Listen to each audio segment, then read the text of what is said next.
Unrecorded.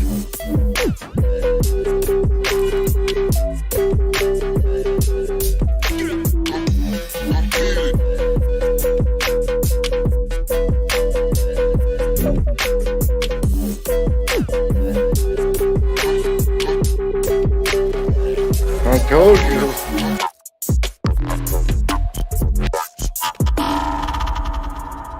And we're live. So I'm not even looking at you all at home. I'm looking over here. I don't really care about the stream anymore. This wasn't even supposed to be streamed to begin with.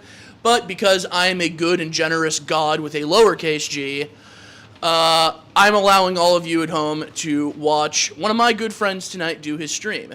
Some quick admin work. So for all of you who know, we got Hacker Summer Camp coming up in T-minus 2 weeks. We weren't planning, we're definitely not doing a stream during DEF CON or Guild Night during DEF CON because like 90% of us are going to be out there. And the people who are not going to be out there, aka the stash, are going to be eating pizza out of the dumpster. For the week before, we are thinking about doing something. We're just trying to find something to do as far as content goes, and also giving Singer a reason to come down here and pass out everybody's Florida Man badges. That we will announce later, probably over the weekend we'll announce that, so stay tuned on that one. We have no workshops in the shoot, so we got through the Empire Ops one. If you weren't at that, try harder. If you were at that, good on you. We are working at lining up some more workshops and a Temple Range Day, hopefully for the beginning of September, end of August, depending on the turnaround time we can get for that one. If you want to come to a range day, come on out. Your guild dues are paying for it anyways. If you've never handled a firearm, you can go in the Badger line, and he can show you fundamentals along with a life vest on you. We will make you wear water wings as well. If you have handled a firearm, you're going to have to prove it to Tremere with some close order drill. He knows. And if you're somewhere in between that, well, we'll cross that bridge. But yeah, we're going to be running some drills out there. It's going to be at Guncraft out in Ruskin. Stay tuned for that.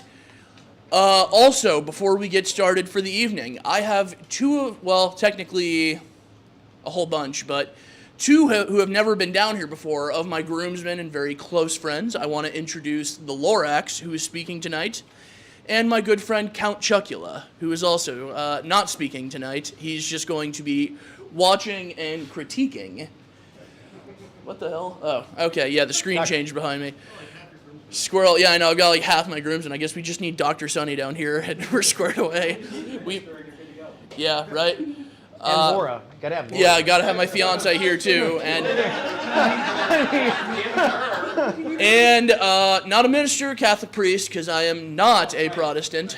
Yeah, right. Minister in the administrative sense. Yeah. Okay, thank you, fake Jeremy. So with that, I see no other announcements that need to be made. Like I said, stay tuned for some stuff we have coming up in August, past Hacker Summer Camp.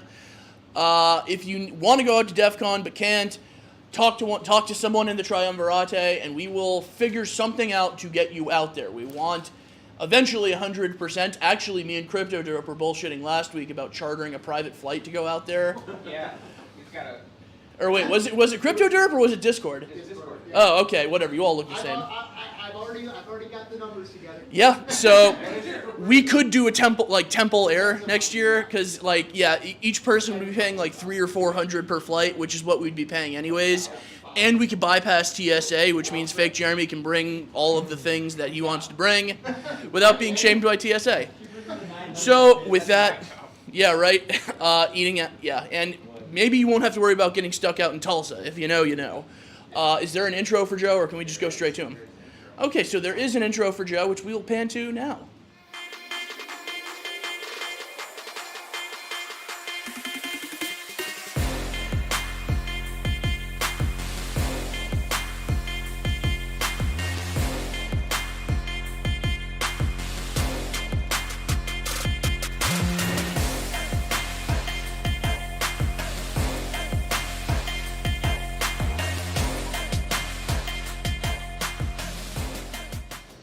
All right, good evening, everybody. My name is Joe Haggerty. I'm a land surveyor here in Tampa Bay. I want to start off by just letting you guys know that in no way am I an expert in this field. I'm an experiential expert because I've taken practices that I've learned from people who are leaders in this field of permaculture. Now, how many people here have heard of the term permaculture? One. Awesome. Fresh crowd. All right. So permaculture, unlike monoculture. Now, we live in the Tampa Bay area. Most people are familiar with the Plant City Strawberry Festival, right? Everybody, right? So what do you see out there in Plant City? You see 160 acres of just one crop continuously planted as far as the eye can see, right? Well, that's not how nature works. So what we have done as a society, and we've really taken some of the basics, the way things were designed, and we've corrupted them. And there's a lot of impact to sustainability. We know that a lot of our farm fields throughout the entire country have diminished to a point where we have to use all these chemical agents, these resources, like for instance, just on the other side of the bay, there's gigantic phosphate mills, right? Phosphate plants. They're aggregate billions and billions of dollars of phosphate to add to fields all over the globe because we've depleted our resources. So if you guys can look at the slide here, permaculture, agroforestry, back to Eden, sustainable agriculture. So I'm going to touch on each one of these topics tonight. What's really impressive is that even from having a zero knowledge base, you can take some of these principles and apply them to what you have going on today. I have a 1/4 acre lot in Tarpon Springs. I don't have this vast 10, 15, 20, 200 acre property. I've got a 1/4 acre lot and I have 65 different fruit trees, probably about 80 or 90 other between sweet potatoes, peanuts. But let's get into the talk here. So permaculture and agroforestry. So how many people have ever here been to a virgin timber stand? Do you know what a virgin timber stand is? One that hasn't been deflowered yet? Yes, yes. It hasn't been around you, John. So if I can interject, Joe, I know you as a human being. Feel free to let the crazy out. Like rants, Okay. conspiracy theories. We are your kind of people. Well, we can't Let get the into crazy out. Nazis. Actually, the Nazis Yeah. play into a lot of our modern agricultural practices. I can get to that later. Germans, anybody of German descent here? Raise your hand. Okay, yeah. So evil German scientists, 1890s, I'll get into that later. But a virgin timber stand right now, currently, Apparently, aside from inventing atheism, Protestantism, eugenics, you crowds fucked more shit up. And Marxism. yeah. So currently right now in America, there's only 4% virgin timber left. And has anybody ever visited them? I think I saw one hand back here. Anybody visited a virgin timber stand? You have, okay. So let me show you this map. So these are approximations. This comes from the University of Michigan. So in 1620, that black highlighted area was all the virgin timber. As we know, we had this large influx of Western Europeans, not realizing that, hey, this is great that we have all this timber and we're burning it morning, noon, and night. It's an abundant resource, so we're going to exploit it to the point where here in 1926, there's very few virgin timber stands. And now here, you're totally devoid of any virgin timber stands in the eastern seaboard except for 2 places. One of those places is the Joyce Kilmer National Forest in North Carolina. Has anybody visited there? One person? You have, okay. So Joyce Kilmer, he was famous for being a World War I soldier, and he wrote this poem, and I would like to read it. Not the best order, but here we go. Trees, I think that I shall never see a poem lovely as a tree whose hunger mouth is pressed against the earth's sweet flowering breast, a tree that looks at God all day and lifts her leafy arms to pray, a tree that may in summer wear a nest of robins in her hair, upon whose bosom snow has lain, who immediately lives with rain. Poems are made by fools like me, but only God can make a tree. Joyce Kilmer. Ironically, he was killed in World War I in a forest. I mean, the irony here is really sad, actually. So this is actually my daughter about 9 years ago in the Joyce Kilmer National. Kaylee. Yeah, teeny weeny Kaylee. In the Joyce Kilmer National Forest. Now, what do you notice from this picture that might be different than forests you've seen around here? Moss. Who said moss? Great, so you see this ground cover. This is natural to the environment. When we talked about Plant City, do you see any kind of cover crop with monoculture? You don't. The way things were designed were to always have a covering. Now, who's a big Lord of the Rings fan here? What's that? Laura's at home. She is. Was it Fangor, the forest, and the orcs came and they chopped it all down and it was like this big, like, you know, I don't know.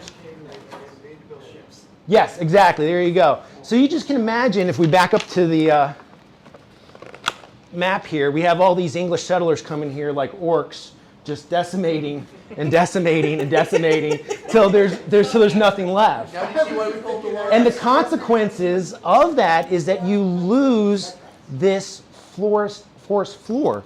Now, one of my, hopefully, can you guys see this on camera?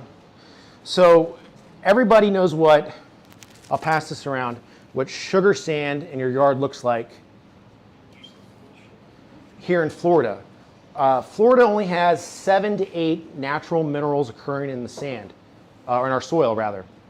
That soil that I just showed you is me reproducing the principles that God used in his design, creating humic rich, moist soil. So when we were there at this Joyce Kilmer National Forest, sticking your hands into the soil and bringing them up, I probably looked like a crazy person, but smelling it smelled clean, almost like laundry. It was fluffy. You see some of that fluff in that jar? Does that dirt stink? No, my nose is damaged from feeling exposure. Okay. All right. There's me and the kids. That's a poplar. That's an old growth poplar tree.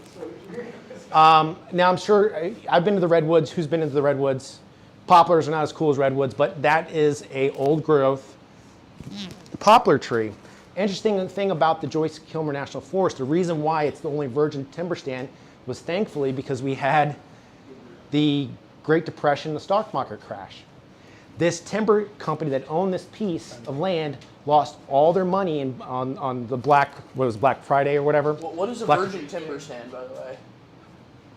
A virgin timber stand is a piece of forest that has never been cut. Okay. It's never been timbered. It's never been harvested. So what's really interesting about my jar here, my jar of dirt, I'll pass it around again. I want you guys to look for little white strands. See if you can see any of these white strands. So within virgin timber stands and things that have been allowed to rest with a covering, you get this wonderful thing called mycelium. Has anybody heard of mycelium before? So the largest living organism in all the world is a strain of mycelium in Oregon. I think it's like 2 miles long. So what mycelium does and how it benefits your garden, your backyard food forest, your orchard, is there's a relationship between the little microflora and microfauna and the root zone. And this allows for nutrient uptake into the roots. Now, is this looking at me? I think it's looking at me. Okay. Not really camera shy, but not really camera focused. They're not important. Okay, they're not important. You out there, you're not important. Talk out this way. Okay, so with citrus groves here in Florida, does anybody know about the citrus greening disease? Yeah. No. Okay, so probably in 10 years, we will not have citrus in the state of Florida. Why? Because a small facilid fly was brought to the United States through probably cargo from Southeast Asia, and this little facilid fly lands on an orange tree or any citrus and drops a bacteria. And that bacteria does not allow for nutrients to be uptake into the plant. Now, here in Florida, has anybody gone through the woods and seen a wild orange tree? Picked a wild orange tree? You guys not get out much? Okay, I'm getting that little sense. So, interesting enough, with citrus, now citrus, we've only seen citrus in these large groves that seem to go on for miles, all planted in a row. Well, citrus originated in Southeast Asia inside of a forest canopy. And what's been found out that if you see these wild citrus that are not affected here in Florida by the greening disease, they live within a forest ecosystem. And there's a relationship between the mycelium, the root zone, and allowing that plant to be resistant to that pathogen. Now, some of the things you might be thinking like, well, what can I do to make my own mycelium? Well, back to Eden gardening method is something that I've kind of become a proponent of. And that's pretty much a lot of the times I have been asked to talk about gardening. Has anybody heard of the back to Eden gardening method? You have, because I see you every Tuesday and I nerd out about shit. So back to Eden gardening method, this guy named Paul Gauchi out in Oregon, a lifelong gardener, noticed like, man, he's really always turning his soil, toiling, doing the same thing year after year, and he just gets frustrated and just asks God, why? Why does this have to be so difficult? And in a moment of observation, he looks out into the forest and he looks at the forest and says, you know what? The forest doesn't need to be tilled. It doesn't need to have bags of nitrogen, phosphate, potassium. It doesn't need to be tilled, doesn't need to be weeded. Well, he took what he saw in creation and emulated that within his own backyard orchard and his own food plot. So let's advance the slide 2. This right here will explain the Back to Eden method. What you need to do for starting your own Back to Eden garden or agroforestry is that you need to start off at the base, choking out the base layer. You can use Amazon boxes. I'm sure you guys get a lot of Amazon boxes. I do, my wife. Newspapers, those are those things that used to tell us the news. You guys remember newspapers? Essentially lie to us. Yeah, lie to us, but now we have. Really? I had no idea. And now, let me back it up real quick. Now, how many people have tried gardening here in Florida? How difficult was it? My garden's fully dead. Fully dead. Did you go to Lowe's or Home Depot and buy stuff? Of course. You did, of course, because that's how we're trained to think. Now, there's this thing called chipdrop.com, and there's these tree companies you see going up and down the highway all the day long. You know what they have to do with all those wood chips? They have to pay to dispose them. I mean, you can stick your leg out and, hey guy, come down here, drop your chips. They were so willing to drop wood chips for free. You can go on chipdrop.com and sign up and be on a waiting list, or you can just flag someone down. But so the whole method comes down to this. What do you see when you see the forest floor? You see leaves, you have refuse, you have sticks, twigs, much like you saw in my jar that's being passed around. You're going to emulate this pattern. You're going to have compost. Do you realize you can get free compost? You don't have to go to the store and buy it in a bag for $4.95. You can make your own compost, but do you realize still here in Hillsborough County we have farmers that have goats and chickens and cows, and you know what those animals do? They produce a lot of shit. And they want to get rid of their shit. Okay? You go make friends with your local farmer. I've got a goat farm near my house over on Racetrack Road. And guess what? She's got a pile of goat shit from about yay high to about yay wide as this room. All I have to do is grab a pitchfork in my pickup truck and chuck shit all day. We don't chuck things. Yeah. So who likes things that are free, right? I like things that are free. Everybody likes things for free. Now, understanding why this is important is that because you have these ratios of manure, wood chips, and compost, and I'm also going to talk a little bit later about something called biochar. Has anybody heard of the term biochar? Okay, biochar, okay. So you're emulating the natural things that happen in the woods. Biochar is basically charcoal that has been mineralized. What happens in forests? We have forest fires. Trees fall down, they smolder, they become charcoal. If you guys are really into like Graham Hancock and the younger dryas theory, you guys heard of that?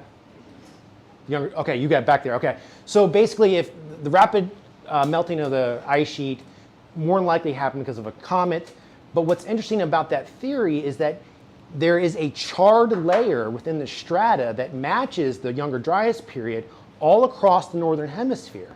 And some of the most fertile land has a deep, thick charcoal layer. One of those being Ukraine. Do you realize that Hitler wanted to take trainfuls of dirt from Ukraine back to Germany? Okay, you guys have heard that. Okay. Conspiracy number 1, right? It's not a conspiracy. Oh, well, why are we in war? Yeah, it's rare earth minerals. Yeah, sure. Okay, so emulating that same pattern of leaves dropping, foliage sticks, fire, what do animals, ruminant animals do in the woods? They eat, they pee, they poop. It all falls down. And it's funny how the ratio of that would happen. You see an abundance of wood chips and a little bit of compost or manure.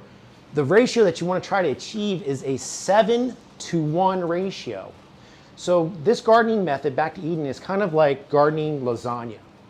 All you need to do is replicate a pattern of biochar, charcoal, compost, wood chips, biochar, compost, wood chips, and repeat. All free and readily available things that you can get. I don't want to spend money at Home Depot or Lowe's. I'm sure you don't want to either. I mean, a lot of people get discouraged because they go and they buy a beautiful, perfect little tomato plant for $3.95, and they buy a $7 bag of soil, and they put their tomato plant in there, and then guess what happens? It dies. Because that incubated, beautiful little tomato plant that came from a nursery with no competition, no pathogens, is now going into the real world. It's like taking a baby from Tampa General and putting it in a gutter over here in Ybor. Okay? That's basically what you're doing with a tomato plant from a big box store. The environment that you grow things in, you think, well, I can't place tomato seeds in wood chips. Yes, you can. Yes, you can. The viability of a seed and sprouting a seed has to do with moisture. What did you guys notice about that jar? Where did that jar go? Can I have that jar? Yeah, because of course, before I left and I was getting ready for this, it poured at my house. So it's very moist. Wait, so how fresh is that jar? This is 2.5 hours ago. Okay. Okay, so if you guys can see that. So one thing about wood and mulch is that it retains moisture. We typically here in Florida from about January to mid-June have no rain, and then we get monsoons, right? So this method, and going back to seed sprouting, is that if you have moist wood chips, those same tomato seeds will sprout. They will also be interacting with that mycelium I talked about that hopefully has been cultivating over time. So this mycelium, you see all these little strands of mycelium? You can achieve this kind of mycelium in 6 weeks. 6 weeks. Can I ask you a question? Yes. Can you, if you were going around this method, are you actually seeding that mycelium, or is it growing fairly naturally? Well, yes, fairly naturally. Now there are things you can do to make the mycelium grow quicker. You can take rolled oats, and they actually sell mycelium, funny enough, at the grow shops, the places where you go. Well, where you go to buy your hydroponics, okay? So you can, but if you find good soil from a forest or a cypress stand near you, you can just grab a bit of that dirt, add it to that container with some rolled oats, and it will supercharge and replicate really quickly.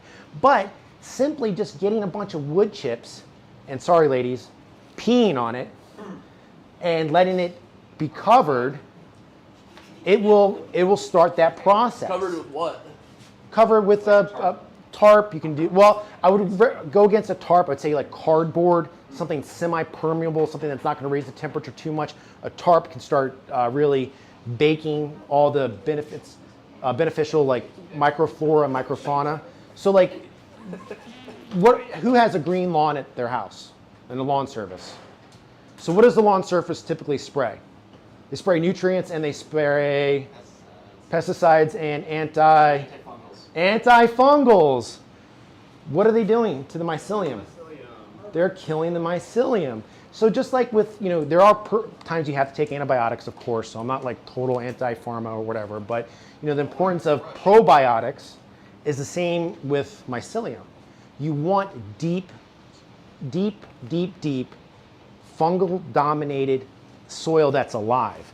And back to the forest here, this, for eons and eons, thrived in this condition. The constant seasons, the fall, the resting. What's one thing we see with most modern agriculture? We never see a field rest. Here in Plant City, you've got strawberries get planted about mid to late October, harvested all out by March. Then end of March, after the Strawberry Festival, you have squash that goes in the ground, squash and pumpkins. Summer, there's a short period of resting, but then about this time now, they're already planting tomatoes and peppers out there. The fields are constantly being worked, constantly tilled in, constantly applied antifungals and anti-pesticides, things that are going to kill this naturally occurring important part of our soil life. Now, going all the way back to this, one of the great things about the Western expansion, and you think, who's ever been to Iowa or Illinois? Exactly. If you're in a Conestoga wagon and you're just, come on, Ma, we're going to go out west. This is it, Iowa. Nobody. But when they got to Iowa, they saw that there were 6 feet of topsoil. 6 feet. Now, some places in Illinois, they have 0 inches of topsoil. We went from 6 feet to 0 because of our monoculture agricultural practices. So we can see that kind of diminishing as this timeline goes on, where look at 1926. Do you guys remember the Dust Bowl from history class? Why was the Dust Bowl a thing? Well, the government got involved and... Say no more. Okay, yeah, government got involved.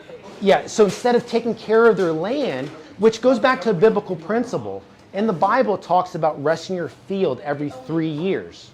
Now we have something, I don't care what it is, whether it's, you got tennis, why do you get tennis elbow? Because you're constantly doing the same repetition over and over again, right? Okay, you're going to wear something out. If you got soil that you're constantly planting, you don't allow it to rest, it's going to wear out. So the ideas behind permaculture and agroforestry is to take the way we see things in nature and apply it to especially small scale, and it can be extrapolated into larger scale food production. So let me get back, advance. All right, All right, so this soil came from my front yard permaculture planting.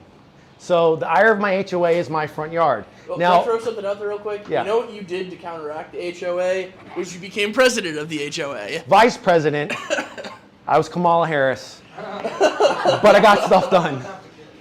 All right, so I know I'm probably talking kind of rapidly, but let me slow it down here to get you an understanding of what agroforestry and permaculture looks like. Now, we talked about what monoculture looks like. Agroforestry looks like an interplanting of different species that all have different uses in your forest. Now, there's certain things that you're going to grow inside of your own backyard nursery. You're going to want fruit trees. Everybody likes fruit trees. We go to the store, we typically buy avocados, mangoes, apples, and so forth. But you're going to plant different kinds of food stuff producing plants. You're going to have a layer of herbaceous things. Think of sweet potatoes, peanuts, things that creep along the ground. You're going to interplant that with shrubs, medium height to large height shrubs, small trees, medium trees, large trees. Now you would think, well, why would I put a mango tree next to a big oak tree? Well, I can tell you why you can put a mango tree next to an oak tree. Not just because of the relationship of the mycelium and the benefits of the nitrogen going into the soil, but also what happens probably every 3rd year here in Florida. We get like a really cold winter. We had 2017 in my house in Tarpon Springs, we had 26 degrees for 9 hours, killed a few of my trees that were not in this system. I have 7 mango trees under canopy. So when the frost comes, it's a natural protection because the frost will land on the higher, taller trees. Now getting back to the other things that you plant within here. Now bananas, everyone thinks bananas are fruit, right? Considered a fruit. Well, really it's a grass. It's an herbaceous type of plant. It really sucks up a lot of water and it's a nuisance. But what you can do with banana trees, interplanting within your agroforestry system, is that you can use it for what's called chop and drop. And I brought a couple examples of other chop and drop, and I'll pass these around. You guys want to take Don't some? smoke them, Danny. It's not for that. No. Okay. He didn't bring any of those. Okay. Actually, let me grab a couple of these first. Okay.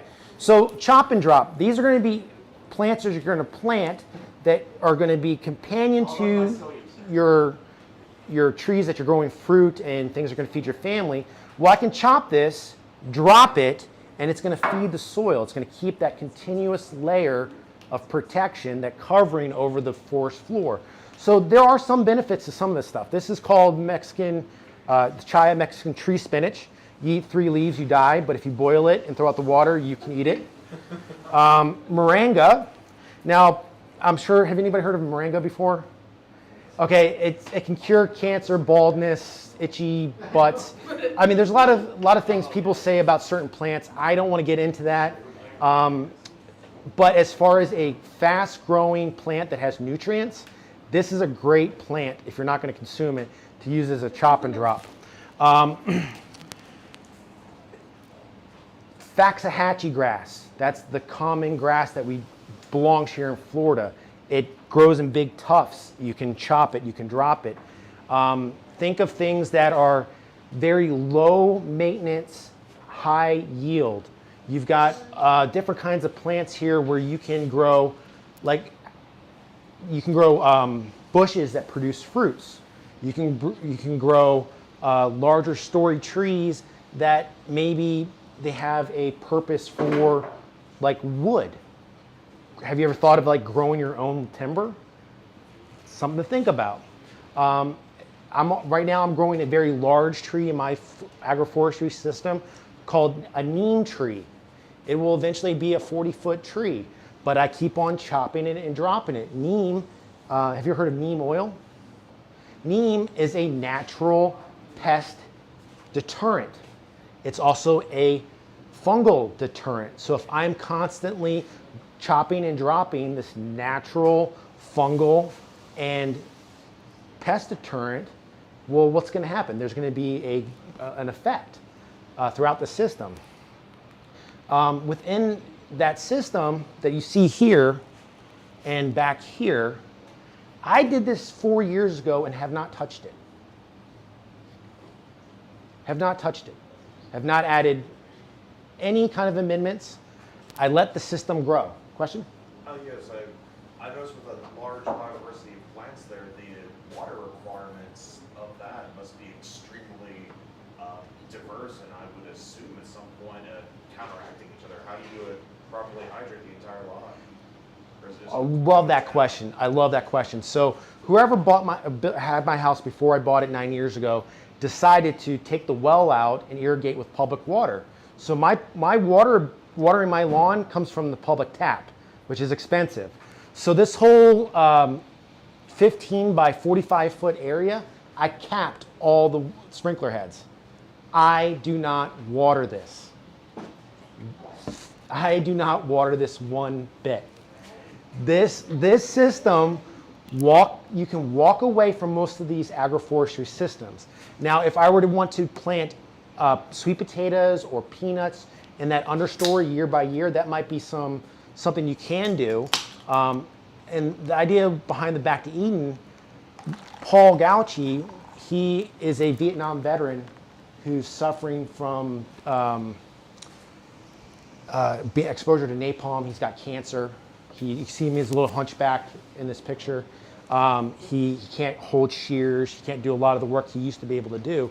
once he's gotten the system started and the way that he prunes his apple tree. You see that apple tree right here?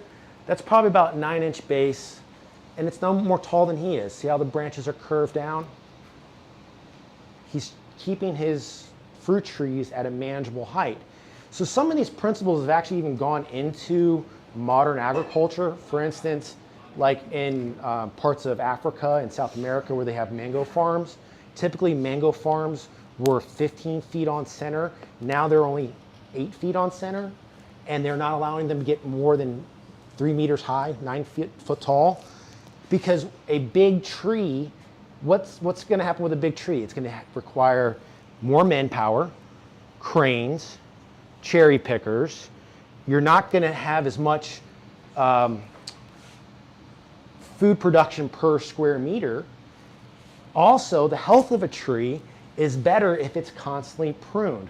One of my big takeaways from getting into this kind of high density planting is I keep my pruning shears pretty close to the house. Now this guy's got a little leggy here.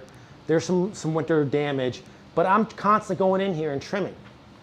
We're going to go back here to this here. So you have your litter, fall, and pruning provides more mulch. Your chop and drop, which you're going to have things that are of low value, like for instance this chaya, Fakahatchee grass, banana leaves. You're going to be reintroducing nutrients back into the soil from the things that you're growing. And you're thinking, well, how can I create something when I've got something here, I'm going to grow something. How am I going to be adding more nutrients? Well, there's an interesting process that happens with nitrogen. You have nitrogen fixing plants. So one of the biggest needs for modern agriculture is nitrogen. I guess I'll slow it down and get back into the conspiracy stuff with the Germans. Where's the German guy? Did he leave? Okay, so in about 1890, wo bist du? German scientists decided to take agriculture into... Kommen heute, Sie bitte. Am I going to be on a train next? I don't... I mean, I have a diary, I promise. Okay. So about 1890, German scientists decided to take agriculture and use the Industrial Revolution and the methods of the Industrial Revolution and apply it to agriculture. And within most fertilizers, you have 3 letters, right? NPK, nitrogen, phosphate, and potassium. Well, in soil life, you need a diverse amount of elements. Like I was saying earlier, our Florida soil only has 7 elements, typically 7 to 8 elements here in Tampa Bay. You need a diverse amount of elements to make things grow.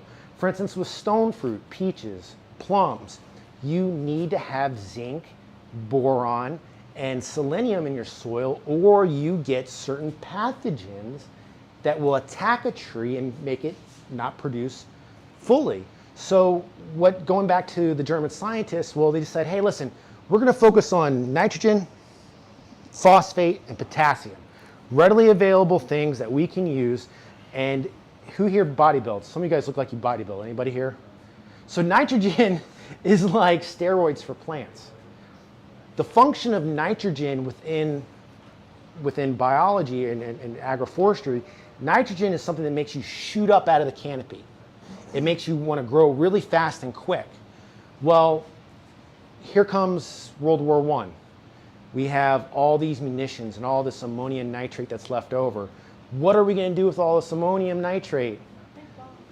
We're going to make farmers buy it and say that they have to have nitrogen to make their crops grow. Well, it does make your crops grow, but just like someone who's steroided out, you have plants that are dependent on that nitrogen.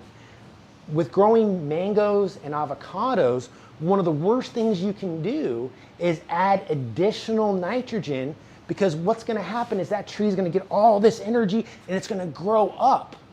Well, going back to the way things produce and fruit, you don't need, that plant is thinking, all right, I need to compete to get out of this canopy to survive.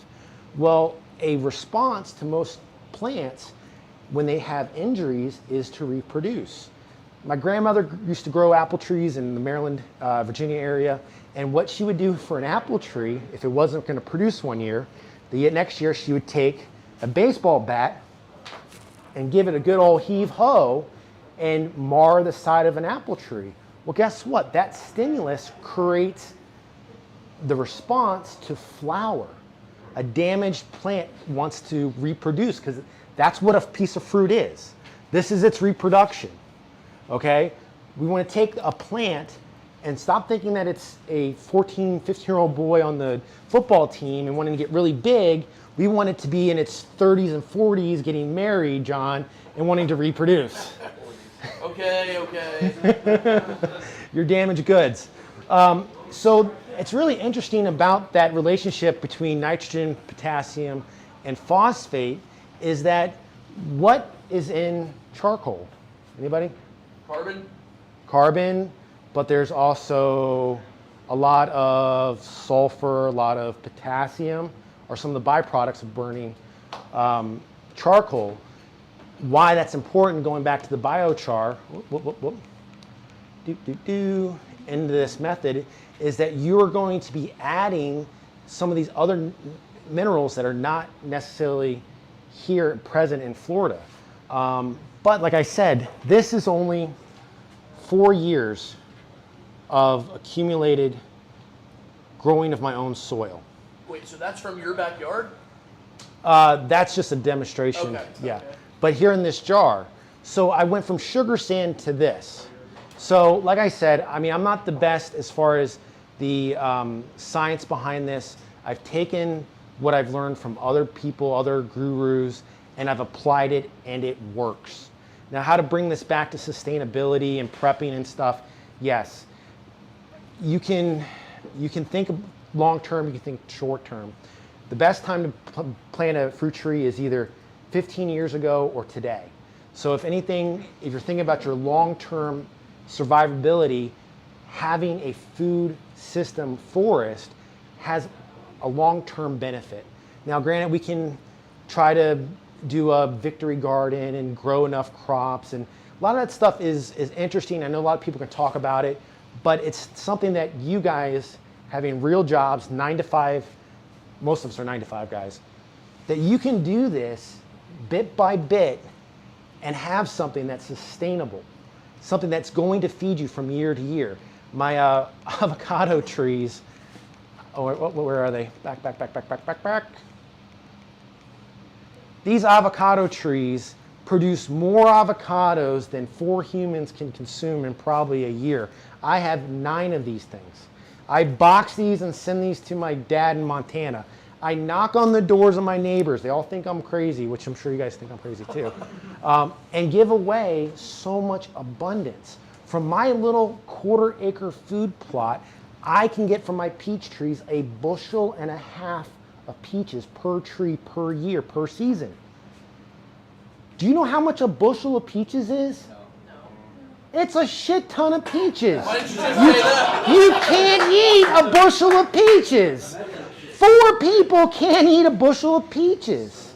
So within a 1/4 acre lot, my neighbors know when it's peach season, Joe and his floppy hat are going to be knocking on the door with bags of peaches. Now, you've got a situation here where, like, look, what can I do now? So that's 35.2 liters is a bushel. Yes. How many rough peaches is that? I don't fucking know. Okay, all right. But it's a lot of freaking fruit. It's gotten to a point now where when you start the system, the abundance and the miracle that you're going to see. Wait, 1 bushel equals about 50 pounds of peaches. Damn. 1 pound of peaches. So 1 bushel has 150 peaches. Yeah, 150. Yes. I'm talking grocery bags, Publix bags, Damn. ding dong ditch. I don't even wait for them to get to the door. I just put it on the handle and I walk away. They see me on the Ring doorbell camera. No, peach salsa, peach jam, peach in my margaritas. No, trust me, you can't do enough with a bushel of peaches. So this is my daughter, Kaylee. So about I thought 8, that was Heather. no, it kind of looks like my wife. We started our own backyard orchard, and we would go to different events, permaculture events, farmers markets, and sell peach trees. The funny thing is, I'm at Costco today, or like even in the last couple months, people say, "Hey Joe, it's the peach tree guy." I'm like, "Okay, yeah, I'm the peach tree guy." We would sell all these peach trees and try to get people to start their own backyard orchard. Now, granted, with any hobby business, it's a hobby. It's not a business. My business model was buy 3 trees, sell 2, plant 1. Don't tell my wife. I don't think my wife's watching. Hopefully she's not. But basically, we would go and talk to people about what we were doing. And one of the biggest selling points to our peach trees is we would go on spring festivals and farmers market with our peaches we grew and say, "Hey, do you like this free sample of a peach? Well, here's the tree that it came from, the same type." There can be no better marketing than having something you did yourself and showing people that they can do it too. My neighbors have now all started planting fruit trees. Even some of my clients who, of course, over lunch or dinner, they're like, asking me about my hobbies, and I talked about this stuff, and they're like, "Oh, can you get me started on my own backyard orchard?" I'm like, "Sure, let's do this." You get to meet so many different people and affect so many different levels with doing something like this. Who doesn't like going to a farmer's market? Your backyard, your yard can be a farmer's market. There's a communal sense to what you're doing here by starting your own agroforestry system. So I don't want to get into too many commune sustainability Oh, arguments you're in the right place. because it can get a little intense. But if you can just see the benefit of doing with what you have. I mean, how many people have multiple acres that they own? Does anybody have 10 acres in here? Okay. How many people have a half acre? How many people own their own home? No millennials raise their hand. Okay, you guys out there, you guys own your own home. Okay. Like I said, I have a 1/4 acre lot, 100 by 120 feet. It's not very big, but I have 65 fruit trees in all this abundance. Can confirm. Yes. What's that fruit that you give me that tastes like Pop Rocks? Oh, Jamaican cherries. Jamaican Yeah, cherries. it literally. So, if it's not ripe, it tastes like corn, which is weird. But if it is ripe, it tastes like Pop Rocks. Yeah. All right, so I guess I can wrap it up. Does anybody have any questions? Yes, question about the trees. Hold on. Yeah. Here you go, Sesh. Yay.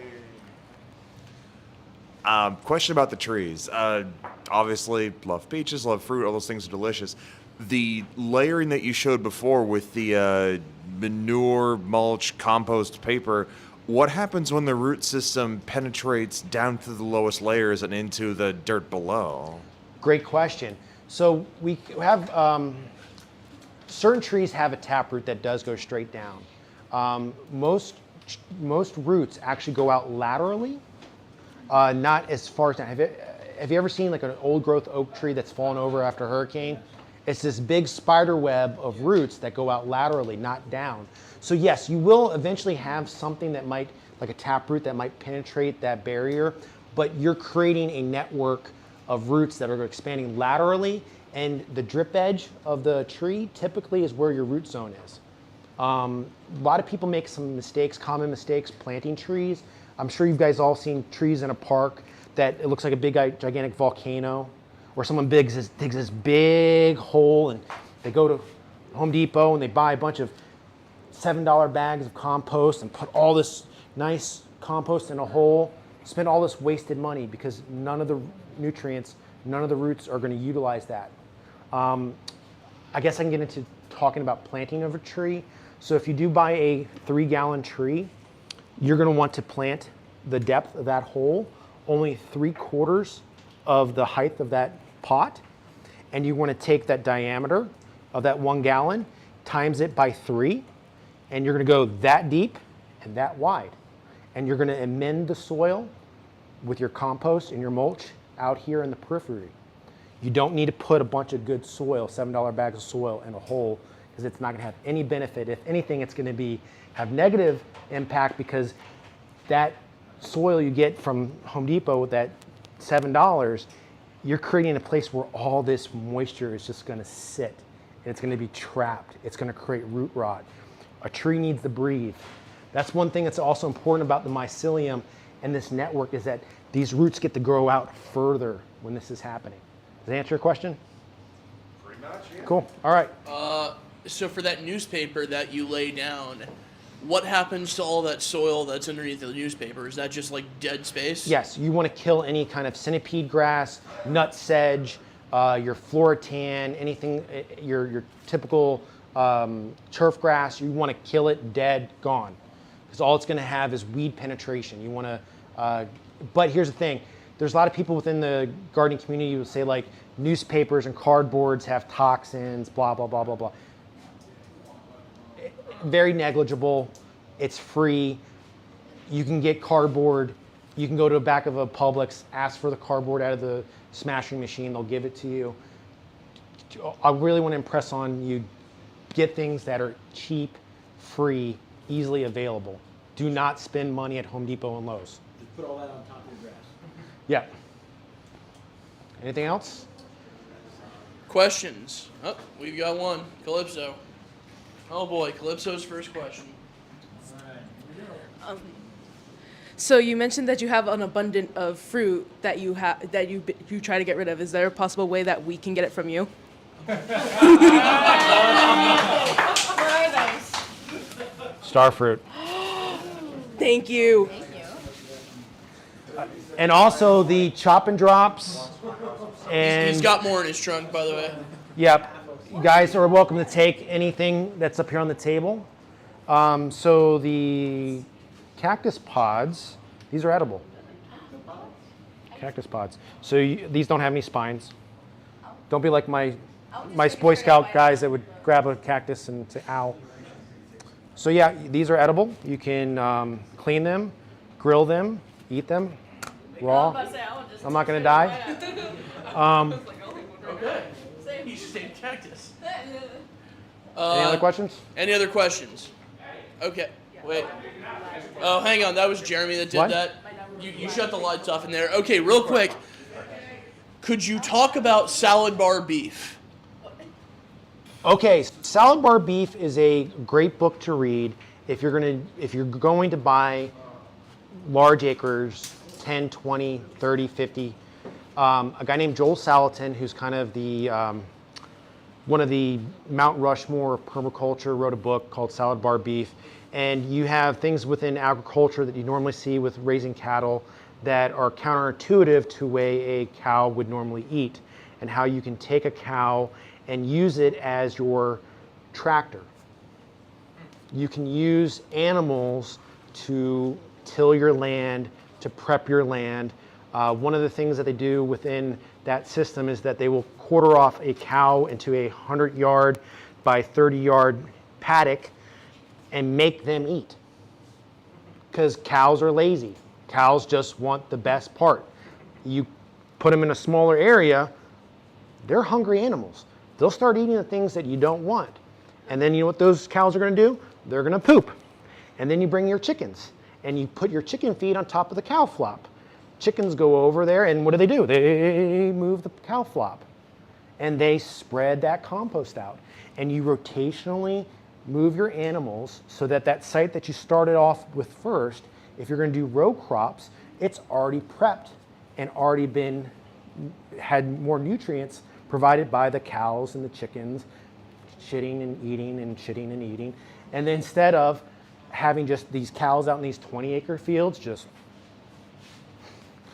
eating whatever they want. So Salad Bar Beef is a great book, great resource. Like I said at the beginning of this, I am not an expert. I've just taken some of these principles and have applied it, and I wanted to share what I did in my small scale and how that's benefited and how hopefully they can inspire you guys to do the same, with the understanding that, look, people talk about prepping.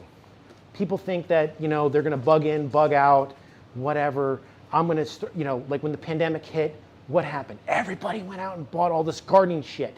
And they went to Home Depot and cleaned out the shelves of all their plants. And they didn't know what the hell they were doing, and it was a big waste of money and supply. Home Depot was happy. Home Depot was happy. I'm sure the people that are into the fear porn about prepping would love you to go.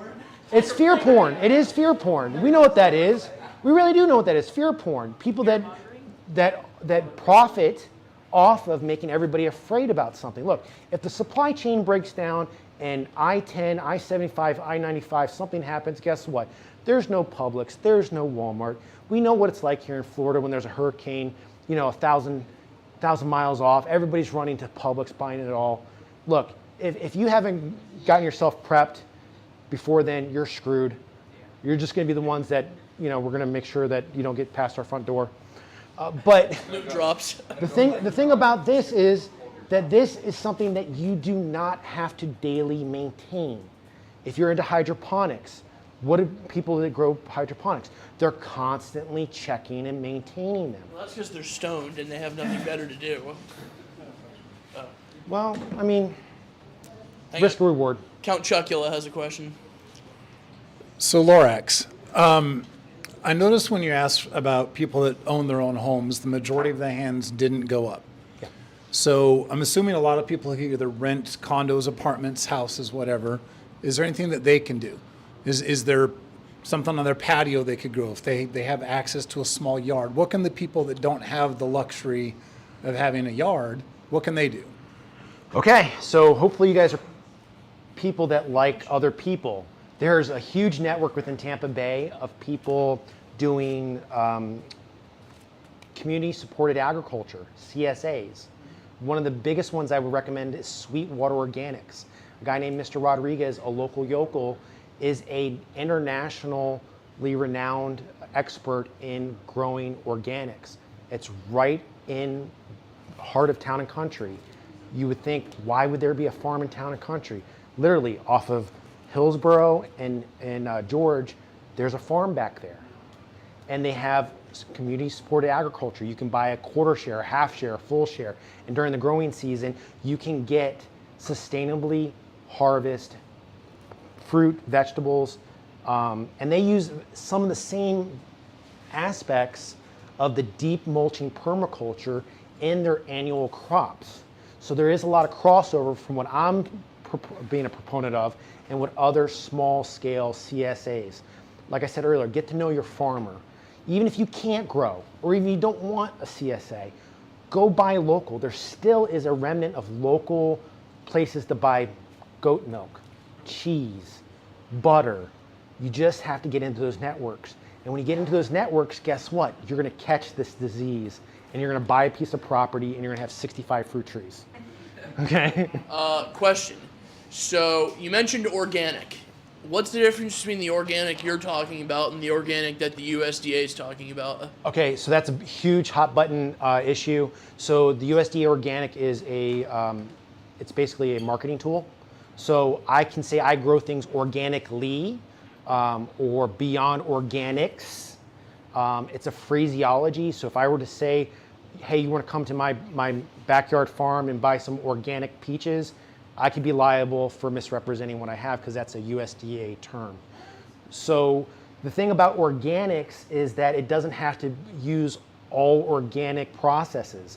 You can still have some pesticides that you don't want to put in your body, but they're deemed by the USDA to be safe and considered organic. Don't want to get into that. It's a hot button topic. Get into it. Get into it. Well, because there's a risk benefit. There's a risk benefit analysis. So one of the things that I would do early on was put Bt thuricide, which on my tomato plants. At one time, I ran 85 beefsteak tomato plants behind my pool enclosure, and it was a lot of fun because I love tomatoes. But you have little hornworms, and I'd pay the kids a quarter. Sounds like I'm old timey, but I'd pay them a quarter for every hornworm they would grow. I'd go out and we'd go put them in the bird feeder because I'm sadistic. But Bt thuricide is a organic compound that you can spray, and it's considered organic, and it is organic. But what that does, Bt thuricide, the little hornworm comes over, eats it, and then its stomach goes blah, and it blows up. Okay, so yes, I don't think there's anything wrong with Bt thuricide, but when you talk organics, organically, there's just like people that are vegetarian and there's vegans.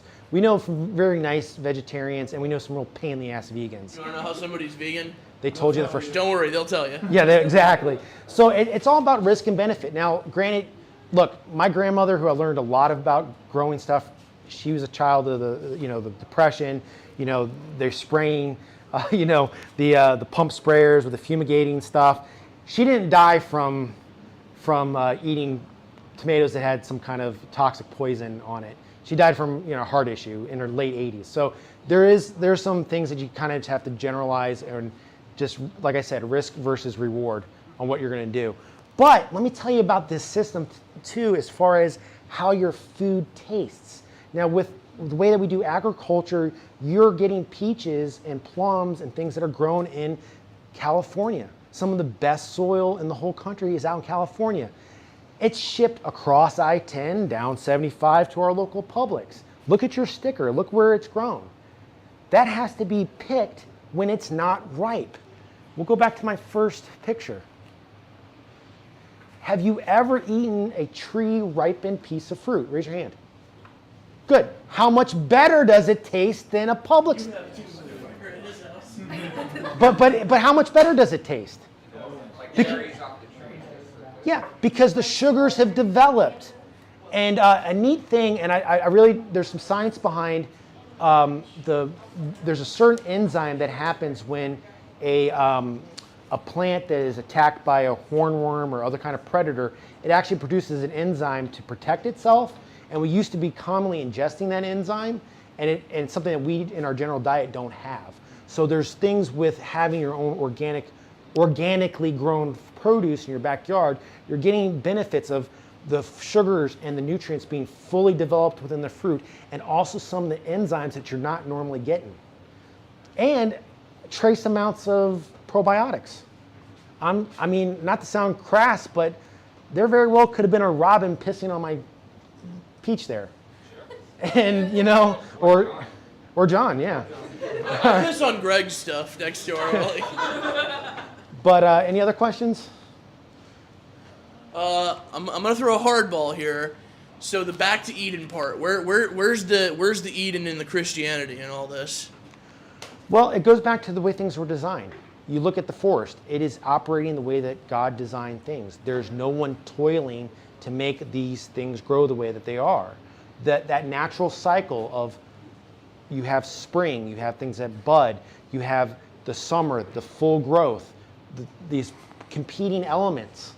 Competition breeds strength. You have the fall, where you have things that go into dormancy. And when you have plants and things that don't have that ability to go into dormancy, their roots don't grow. It's kind of a principle about life as well. The seasons of your life. You do need dormancy. You do need those winter months. Those winter months help you become stronger. So there's some of the back to Eden type things. Last question. What is your spiciest take on the phosphate mining in Monsanto? Oh, those are two separate companies, Mosaic and Monsanto. Monsanto Bear, Nazi company. I mean, as someone who loves the water and loves Tampa Bay, the fact that we had the spill at Piney Point and tens of millions of polluted phosphate refuse water spilled in our bay, and the tonnage of fish that died, I forget the numbers, and then losing a whole season of fishing for redfish and snook and trout. Why didn't someone go to jail? That's my question I ask. When it happened, I talked to my son as we're changing the oil in our driveway. I said, listen, if I walked over to that stormwater drain and poured these 5 quarts down the drain and the cops saw me, I'd get a ticket or go to jail. Well, so someone who's a corporation can put 10 million gallons of phosphate water into our bay.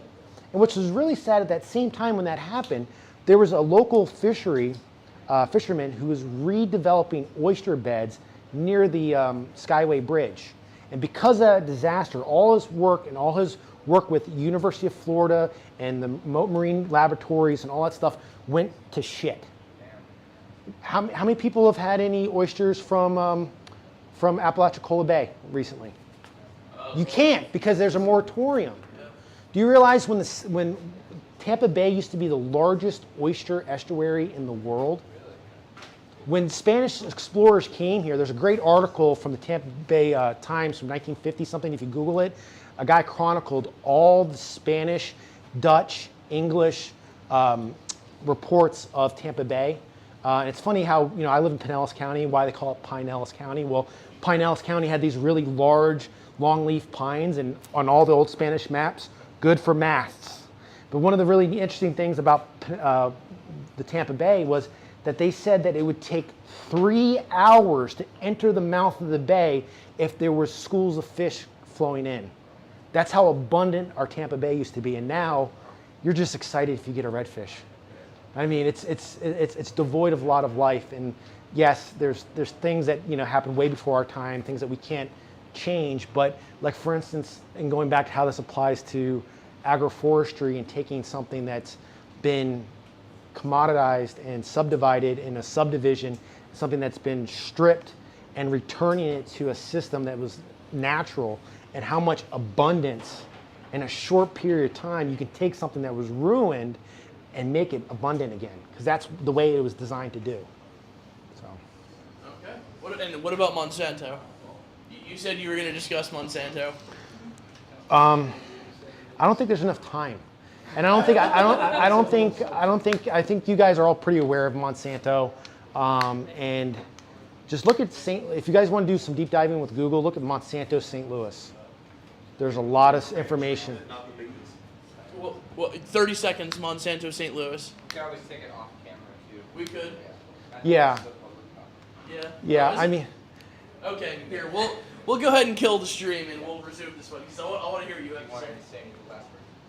Join the temple if this is a public stream and you're not joining the temple or you're watching. Okay, so we have a tiers of people here.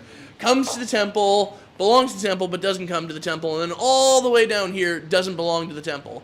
If you're in this group, when the rapture happens, there will be great wailing and gnashing of teeth, and we can't help you.